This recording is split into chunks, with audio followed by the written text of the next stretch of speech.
आज 39वा दिवस GS3चा आज पुढचा मुद्दा आपण उचलणार आहे.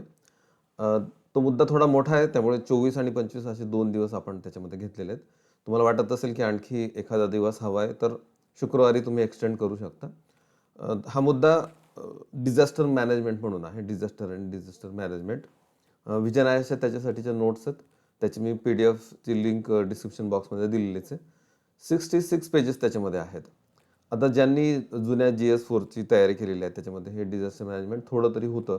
त्यामुळे बहुतेक वाचायला तुम्हाला आणखी थोडं फास्ट जाण्याची शक्यता आहे. पण तरी आपण 2 दिवस त्या प्लॅनिंगमध्ये याच्यासाठी ठेवलेले आहेत. आपल्याला थेरॉटिकल लिहायचं आहे आत्ता.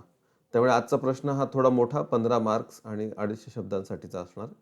Recent flood events in Maharashtra have expose the limitations of the states disaster management system. Discuss. महाराष्ट्रातील अलीकडील पूर घटनांनी राज्याच्या आपत्ती व्यवस्थापन व्यवस्थेतील मर्यादा उघड केल्या आहेत. चर्चा करा. या प्रश्नाचं उत्तर लिहून तुम्हाला व्हॉट्सअपच्या या नंबरवर पाठवायचं आहे. आज आणि उद्या 2 दिवसांमध्ये एकच प्रश्नाचं उत्तर लिहायचं, पण 2 दिवसांमध्ये 66 पेजेस मोस्टली वाचून संपवा.